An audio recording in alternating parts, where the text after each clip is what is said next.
We go. There's some gentlemen up here, and some ladies, and some other things, so that we can go find them. I see. There you are. Yeah, let's keep on this side of the Rockies and the Cascades for right now.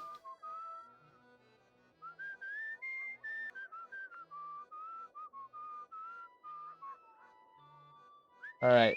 And gather you. The man squints at you, a smile spreading on his face. You feel exposed, like he's picturing you naked. I can see your light, he slurs. Are you drunk? He snorts, possibly in mirth. No. He taps his nose and drops to a stage whisper. It runs deeper. He offers you the bag. You can see it too. Take a drink. It's bitter, but warmth rushes through you as it slides down your throat. Your eyes start to tingle. There's something behind him, a glow creeping over his shoulder. Look closer. Your vision swims. You can see the light of every living thing. Coruscating colors, patterned auras clinging to everything. Whatever he gave me, it must be laced with LSD. Gaze into the light. Light bleeds into light. Everything feels connected. You have a sense of oneness, a feeling of inner harmony. Butterfly! The butterflies wreathed in green, trailing red smoke. It's the most beautiful thing you have ever seen. You must chase it immediately. Oh my god. Chase the butterfly. You follow for what feels like a few minutes. But as the sight fades and the stomach cramps start, you realize hours have passed. Get your bearings. Your eyeballs ache and you feel exhausted, but the warmth stays within you. You could see so much light in the world. Move on. Alright. I thought... Okay. Oh god. So I am tired now. Keep moving, though.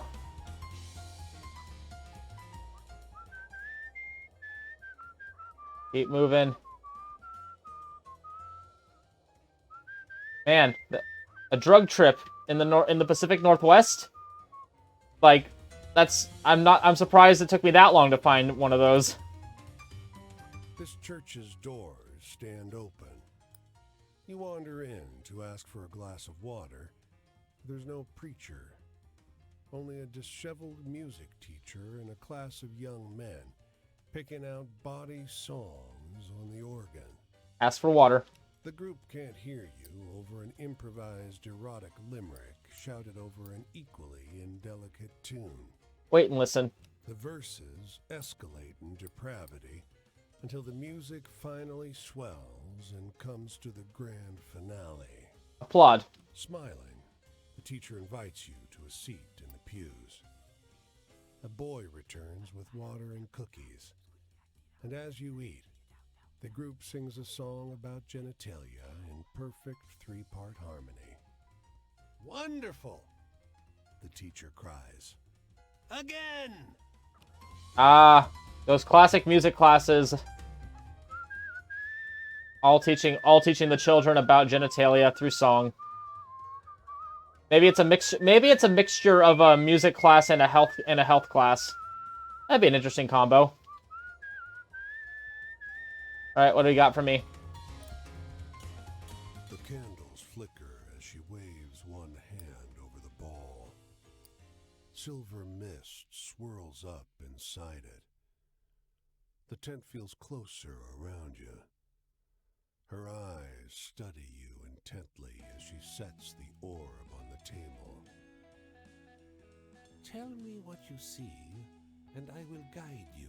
Do you wish for me to ponder the orb? Because I shall do so. I shall ponder the orb greatly.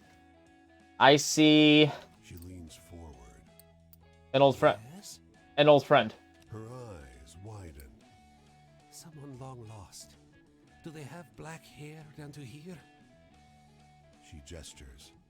and skin like mine.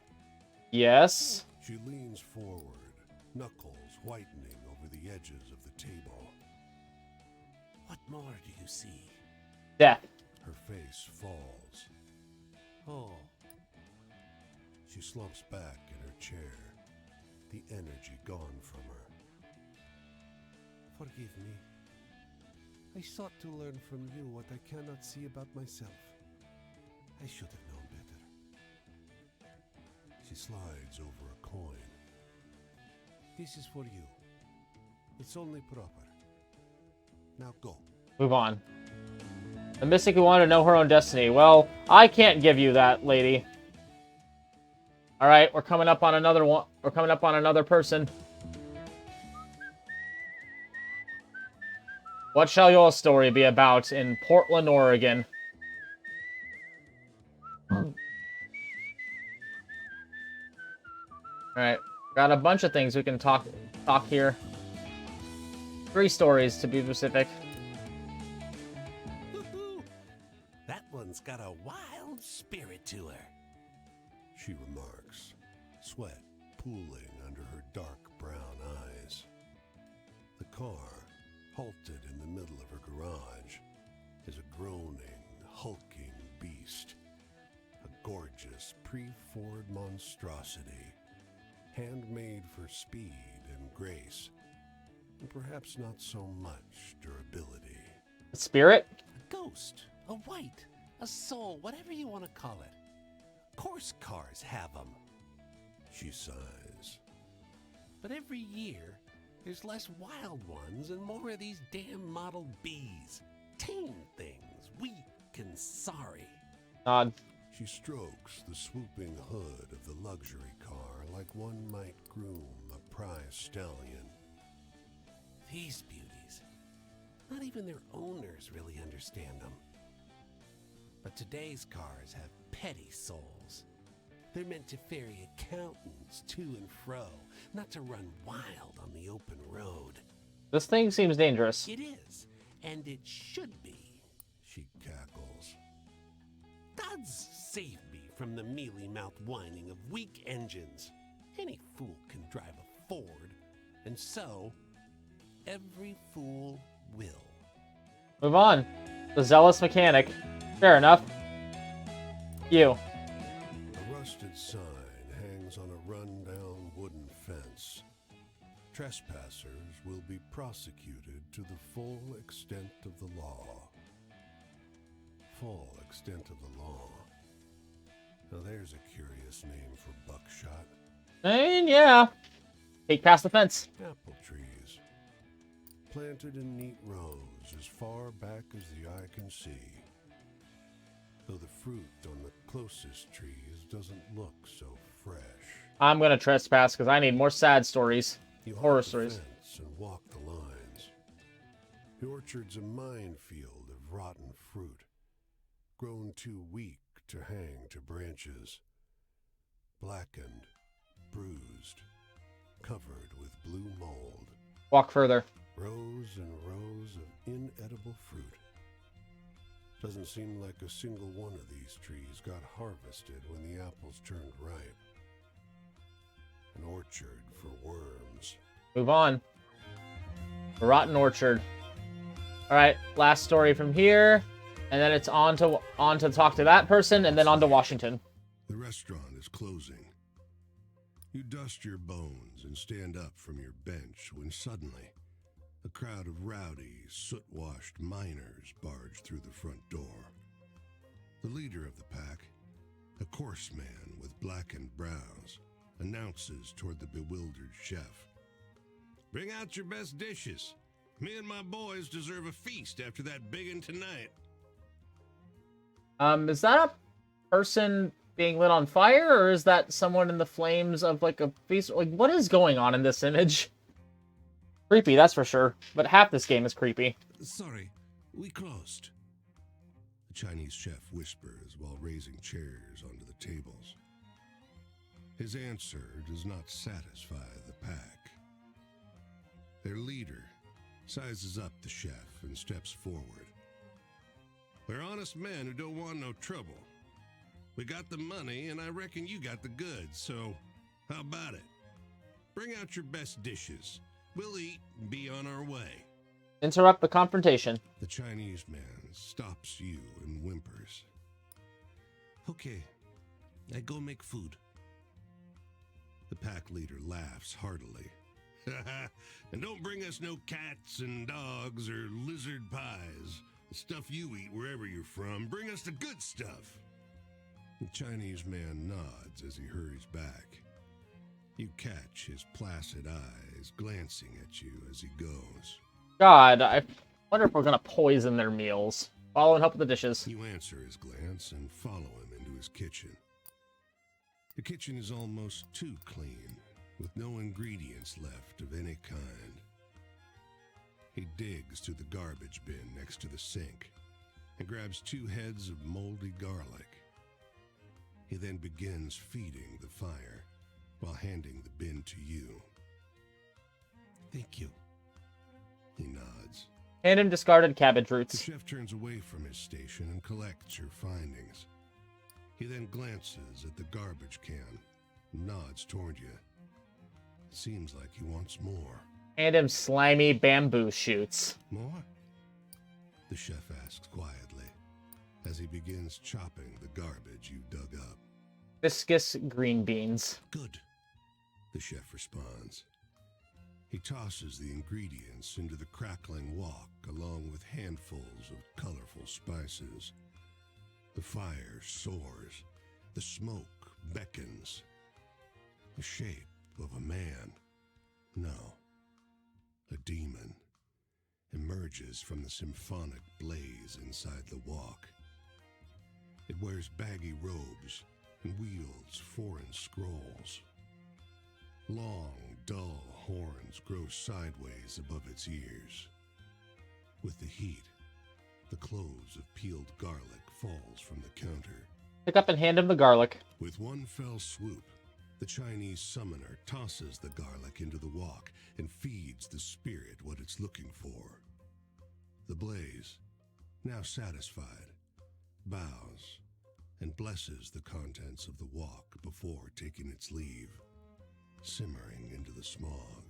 See if the miners like it. I've never had anything like this before, the leader exclaims. He stands up and walks over. Mister, I'd like to apologize for my rudeness. This has got to be the best meal I've ever had. What's this called again? The chef grins confidently. Chop suey. Chop suey. Haven't heard of it. Haven't had Oriental food before, but I'll be sure to remember it. He hands over some banknotes, more than enough for the meal. Thank you. Come on, boys. Let's hit the road. The miners disappear into the night, and the chef begins cleaning up once more. However, he cannot take your eyes off of the leftovers. He shakes his head. No, don't. I'm gonna follow that advice. You dare not desire the forbidden dish. Instead, you walk over to the bin and toss the garbage back from whence it came. Afterwards, you finish helping the chef with the chairs and take your leave. Move on. They are not gonna be happy. Oh yeah, story of evolution. The gas station, the kids talking about the stories. A story about the girl who could commune with cats. The tale of the girl with a ton of cats. Yep. Good job. Alright, let's change out some stories if we can. Let's go with the peculiar drink in the Northwest. Should have a couple new ones. The 2 girls in the haunted house in California. Spider sees the future. I need to get more of the moon ones now. Zealous mechanic here, Portland. Okay, most of these stories are still kind of ongoing. There we go. Rotten orchard near Portland. There we go. All right. Let's talk to this person. Oh, we gotta go around the forest? Can we walk through? We can walk through. Okay. Alright, who are we meeting here? Rose. Full of hope, full of grace. Well, hey there. What's happening, stranger? Pull up a seat if you want to share. Ah, she's a hippie. I guess my deal is pretty clear. You probably see 100 long-haired, bangle-wearing freaks on the road every day. We're the only ones still hitching around, I guess. Bummer. Because this is a beautiful place when you take the time to smell the flowers, huh? You know, I'd love to hear a really good, scary story. I don't want to give you a scary story, though, so... let's go with the feuding architects in Santa Fe. What, do you sit around all day making this crap up? My past. Well, my parents didn't abuse me or anything. We just disagreed. We still do. I mean, I assume. So anyway, got any good ghost stories? Scary stories. No, not that one. The story of the two girls in the haunted house in California. Look, let's keep it copacetic. Don't tell me that fake happy stuff. Oof, really drives me nuts. Yeah, free love. That's what it was all about. That's what filled my dreams as a teen. Why couldn't everyone see that we were all just here to love each other? So is she from, like, forward in the American timeline then? Because, like, the hippie movement wasn't until, like, the 60s. So I'm guessing, yeah. So she's got to be, she's probably the most forward in the timeline in terms of, like, where everyone is. You know, I'd love to hear a really... You just want scary stories, god damn. The jackrabbit and the cat around El Paso. Although I think that fish story is pretty terrifying. Huh. Sounds like some kind of dumb movie. This country. Well, I didn't hate our country, of course, far from it. How could I? It was the only thing I'd ever known. I just thought it was wrong to go burn other people in their homes. So, got any good, hopeful stories? And if it... Okay, so she's definitely a Vietnam War protesting hippie. Got it. The man with the peculiar drink.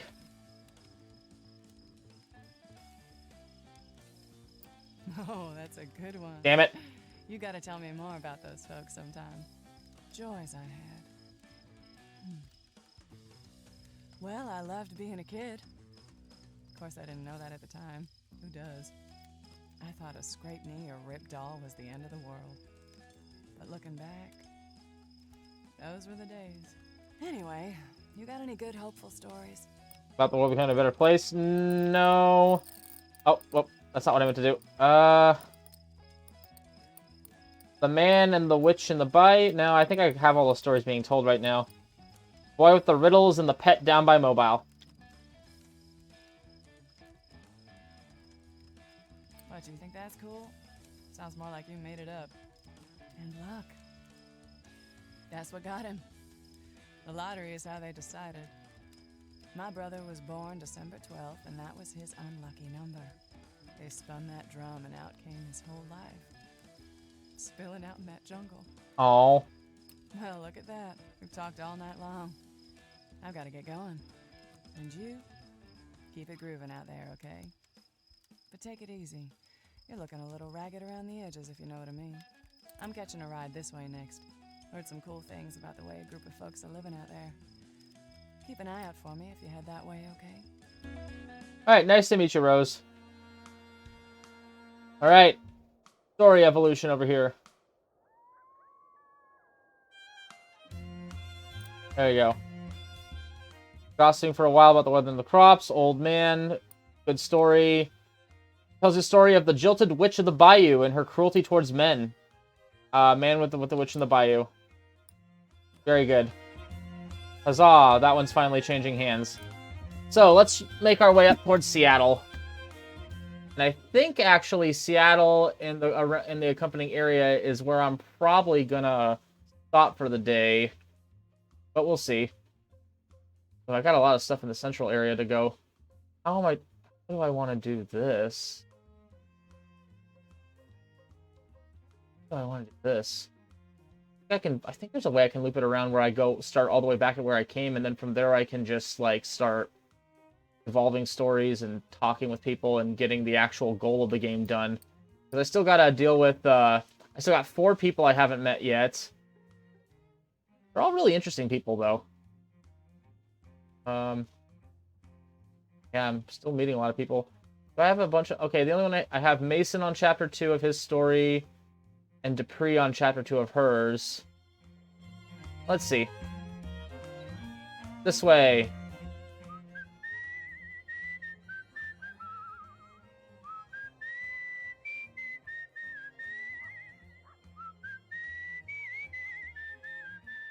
The lighthouse over here, so I think there's a story. Yeah, there's 2 stories over here.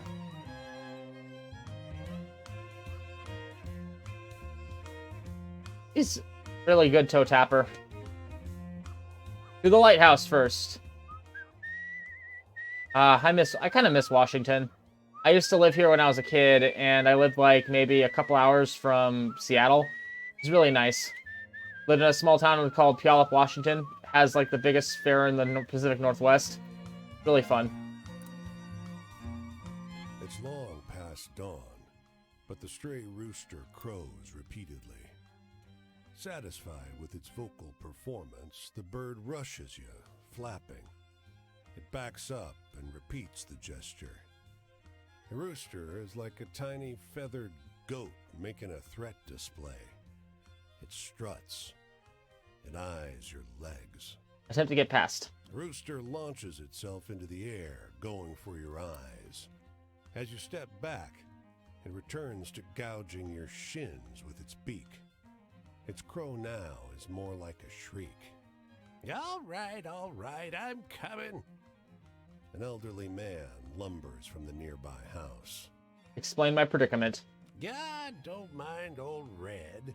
He's better than a guard dog, but harder to train. Red rushes at your feet. Sorry. I can hold him while you get past if you like. He smiles awkwardly. Or you could come in. Have a drink. Least I could do after he's been shouting at you. I'm always up for a drink. As you step onto the man's front porch, the volume of Red's crows increases. It lunges repeatedly at your legs, drawing blood through your clothes. Finally, the man grabs the rooster so you can get inside. Yeah, he's a big softy, really. Your shins disagree. I'm about to deep fry that bird. Sit at the kitchen table. The tea the man gives you is too sweet, but it's soothing. He gossips about the local farms. Apparently his daughter's husband has a new bull. Red pokes his head by the window. He is watching. The chicken wants to kill me. Great. I'm gonna make my excuses and leave. There is an ominous clucking just as you prepare to leave. Red is waiting. To preserve your calves, you have to sprint from the house door to the gate. The cockerel's crows are triumphant. And I'm just gonna move on. Alerted his scent to strangers. Alright. And what about you?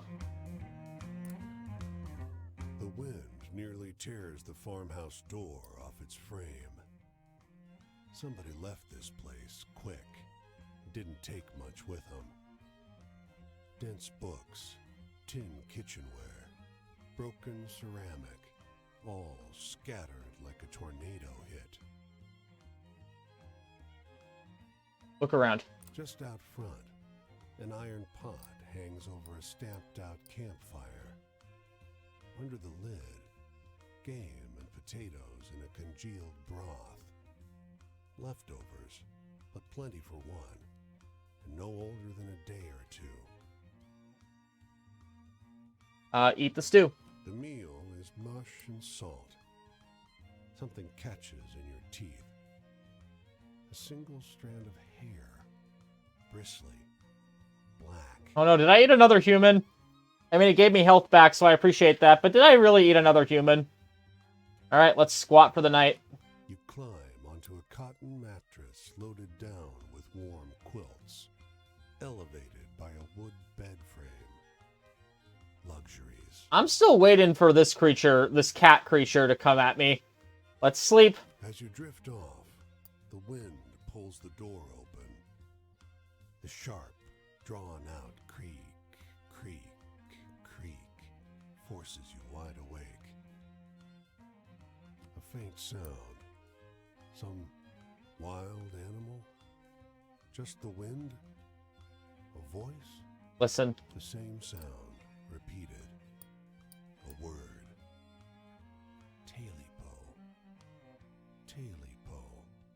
Haley-po. Curious, is that like an actual thing? Haley-po. A ghost story. Creature of North American folklore, particularly in Appalachia. Alternate names, it's a size of a dog. Wait, if it's in Appalachia, what's it doing over here? That's interesting. Alright, I'm gonna actually look at a lot of these like old folk stories afterwards, because they sound interesting. Sit up. The open door frames the partial silhouette of a ragged creature. Inside your head, somebody else's words ring out in your own voice. Taily-po, taily-po. Who has my taily-po? I don't have it. Some heaviness presses down upon your chest. In front of you, 2 green orbs, followed by a smell foul as the grave. Yes, you have. Blackout. You wake up in a pile of debris. Wood boards, roof tiles, broken furniture. Whole farmhouse must have come down. Long scratches cover your arms and legs, still red and raw. Move on. Oh god, I just got that health back. Oh no, my bones. Oh no, my blood.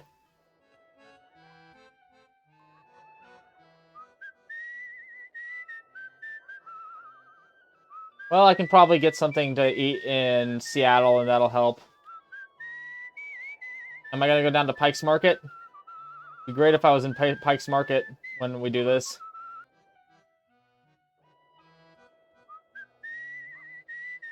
Go past here. Get this story back over here. Oh, is that a story evolution? Yes, it is. Let's go grab it real quick. The boy voting out the story about the eccentric banker who went to work each day dressed as a clown. Yep. That poor man.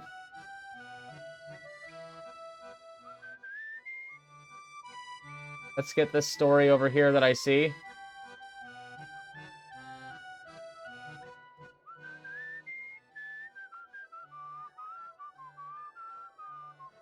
Whoops. There we go. There we go. There we go. The man checks a wristwatch and swears under his breath. His fingernails have been chewed down to the skin. Bus is late, He says without looking at you. Bus to where? The man looks confused by your question. Upon inspection, the tickets in his hand show a stamp and receipt of sale, but the destination is obscured. 2 tickets? Man looks at the tickets in his hand as if he hadn't known they were there. Slowly, some comprehension colors his expression. somebody came and went. What's your name? Some time passes. Quite a bit of time. You figure he didn't hear. So when he finally answers, it's nearly a non sequitur.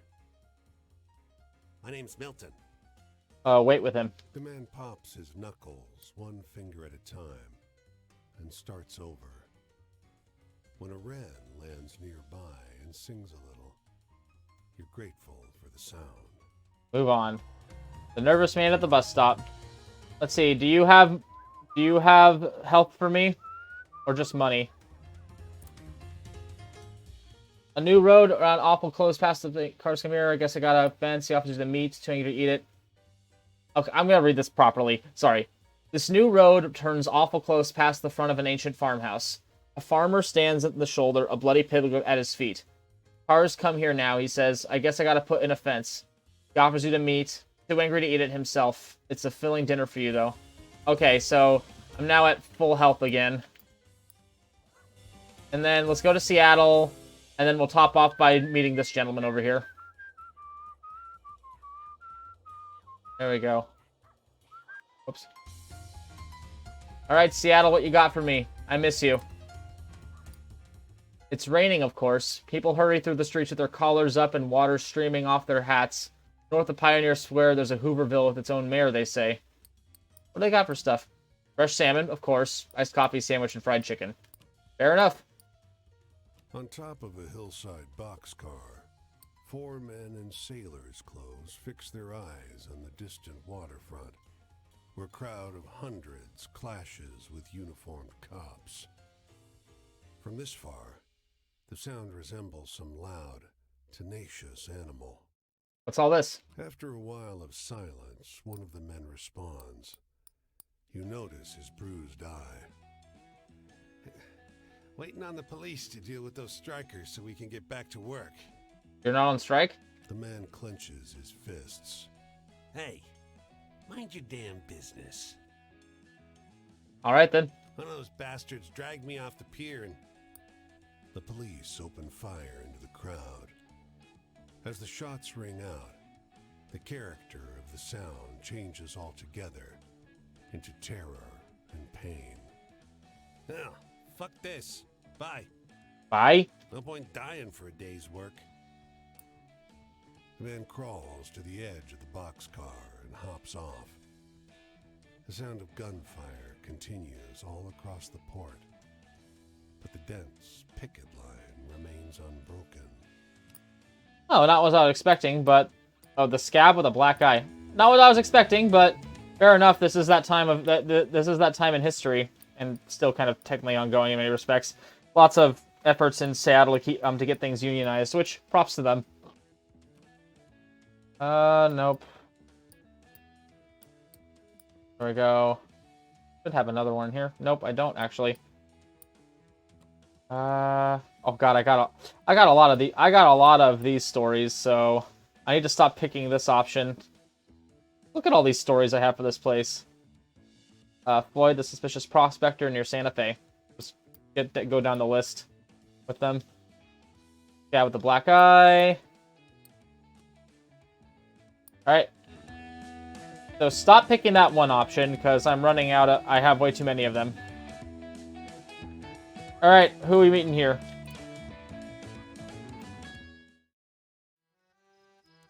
August, the wharf rat. You see me here? You think you know me? I didn't start out in the gutter. I was raised right. Mama taught me to read off the Bible. But I'd save up my nickels for the collection plate and buy story rags instead. That smell of wood and paper. I can agree with that. Anyway, I miss the stories that make your ribs ache laughing. You got any of those? I do, but that's not the stories I'm going to tell you. The suspicious prospector near Santa Fe.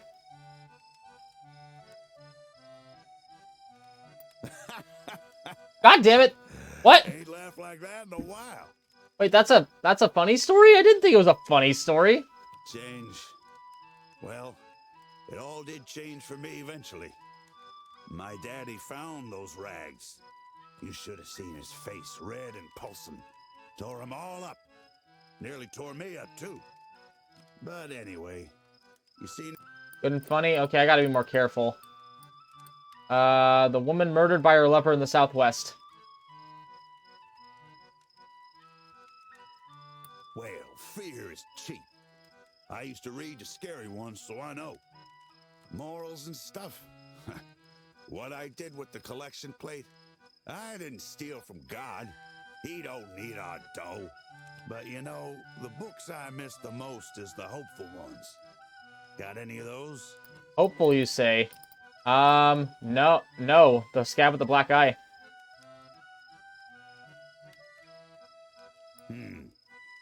Sounds like one of the bad soppy ones I used to read.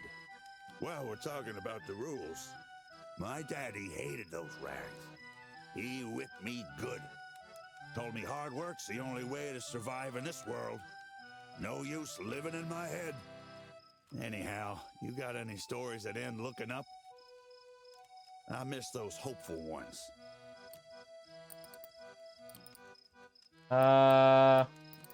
Hopeful ones, you say? I'll give you one about a rotten orchard. Come on, that can't be true. Sorrow ain't like that. Talking about sadness. Yeah, I'm sad. Wish I had one of those rags now. Wish I could see well enough to read them. Oh. But you tell me, what's the wildest thing you've seen on the roads out here? Anything good and exciting? The story of the fish. No, that's kind of exciting.